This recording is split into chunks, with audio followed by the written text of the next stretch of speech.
This is Matt for Into Boxing. Delighted to be joined by MTK's Lee Eaton. Lee, how's it going, bud? All good, mate. How are you? Yeah, quality. Boxing's full time for me now, so. Oh, brilliant. I can't Good, well done. Cheers, pal. You deserve it, so enjoy. Absolutely. What a card this is. That main event, Liam Williams, Chris Eubank Jr. Talk to me about this fight. How excited are you? Liam looks in great shape for the fight. Think he's got a really good chance? Yeah, I wouldn't say what a card. I'm not being obviously bitchy or anything, but it's a great main event, unbelievable main event, different gravy main event. The rest is what it is, but listen, it's good to have Clarissa Shields over here. It's great for British boxing to build up that fight, to let her get them belts warm for Savannah Marshall. Savannah Marshall's taking them belts in the summer, so. Well, that was the sort of second part to the question. Let's just finish up on. We'll finish up on Eubank Williams. Listen, Liam Williams, the most angriest man in boxing. Listen, he's a great fighter and he's very underrated. His boxing ability. Obviously, we'll see tonight, but I believe Liam wins tonight. Think he uses it on point so you can come Yeah. Listen, who knows? Listen, Chris is a very, very, very good fighter, world-class fighter. But listen, Liam gets his tactics right. I believe he wins tonight. So I hope they both get out safe. But listen, I'm going for a Liam Williams win tonight. It could go off in here tonight. If you know, I'm standing at the back. So see the fans from the valleys, mate. They're different level. They're different level. I mean, that entrance. There was already just a fight out there. Was there? Yeah. Oh my god. That entrance is very close, and obviously when Chris is coming out, yeah, he'll love it though. He thrives in that atmosphere. We were saying earlier, you think he loves to be hated, doesn't he? Listen, Chris is used to stuff like that. That ain't gonna bother him, the crowd. I'm pretty confident that Chris just carries on and gets on with it in his stride. He's been in hostile crowds before, so yeah, that won't bother him. But listen, everything about it, I just feel like Liam's going to win tonight, and I pray to God he does. It'd be huge in here for him if he does that in front of his home. Mate, he would erupt in here proper, big time. So roof will come off if he wants to win tonight. Brilliant. Listen, brilliant. This is great for Welsh boxing to be a big fight like this, to be back here. Obviously, it's good. There's not many Welsh shows here. Yeah.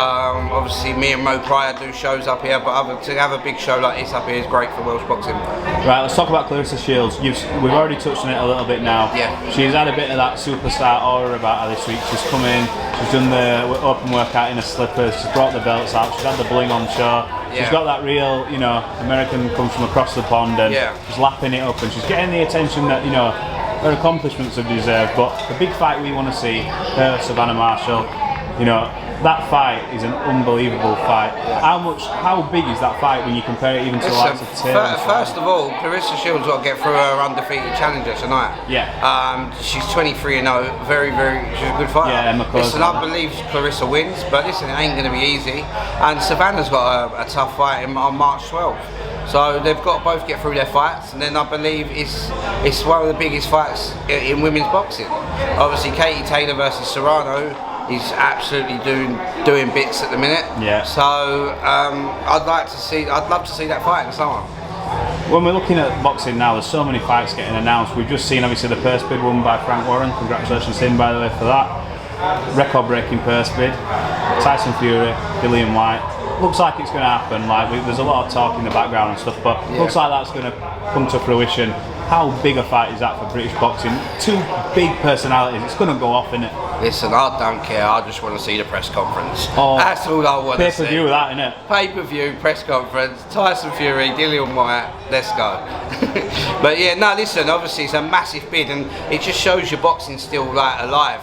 For people to bid that sort of money, listen, there's things going on in the background saying, oh, he didn't really bid that money because he's done. But listen, that money got put on the table, that deposit's been paid.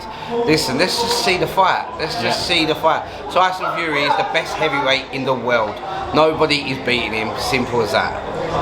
Well, that's as clear as day. Talk to us about the MTK show. Huge show coming up in London, isn't there? On Friday, is it next week? Next Friday. Got Danny Dignam defending his WBO European title. Danny's in a great position. He's number 4 with the WBO, and they've just called for an interim world title fight. and then if that person doesn't take that interim world title fight, Danny will be next in line. Oh, brilliant. So listen, that is huge fights for Danny Dignam. He's just signed a promotional deal that will be announced in the next couple of weeks. So things are going good for Danny. Also, you've got one of the best prospects in British boxing, Lee McGregor. He's just been called for a world title eliminator, so this fight is very important for Lee. Obviously, it should be a straightforward fight for Lee, but he's can't slip up because big things are on the horizon for him. Yeah. Obviously, we've got some great young talent coming through on the card, and just excited to be back.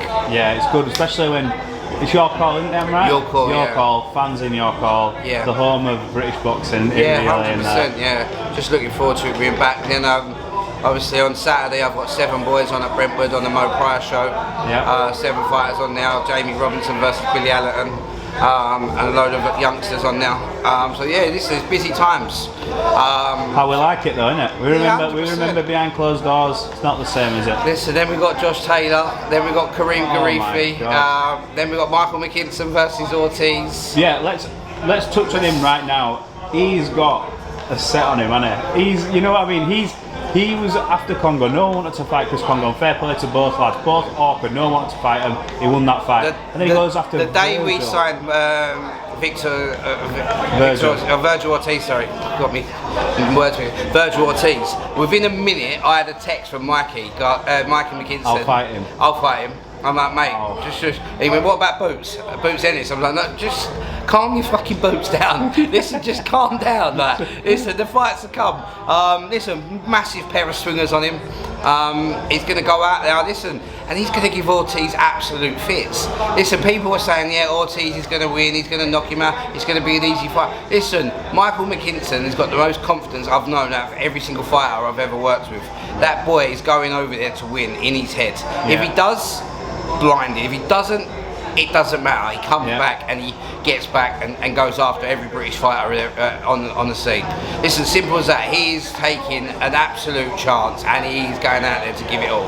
It is, but it's one of them where we say in boxing, everyone always bangs on about having an O on your record and stuff, but at the end of the day, it's been proven plenty of times you can bounce back and you can still knock together world title victories, etc. 100%. But he's in a position where if he wins that fight, he becomes a mega superstar. Comes mandatory for Terence Crawford. And then he could become a millionaire.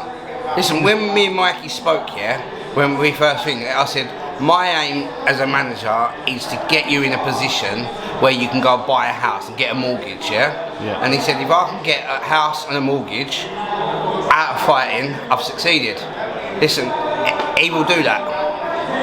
Without fail, after this next fight, he can go and get a mortgage, and that, for me, is a success. MCK Global, what they've done, put their money into him and done what they've done. Have done an unbelievable job.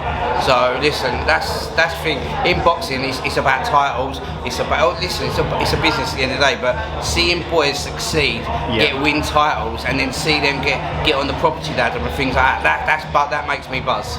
Yeah, because people forget boxing's a short career, and it's not just a career that can be over an instant. It can be your life, and these guys risk it all. One fight could change your whole life. So absolutely, they deserve every single penny. Look, 100%. Lee, and thanks for talking to Into Boxing. We'll catch up again soon. I think we've got someone at the fight next week, so looking forward to it. No worries, mate. Good to speak to you.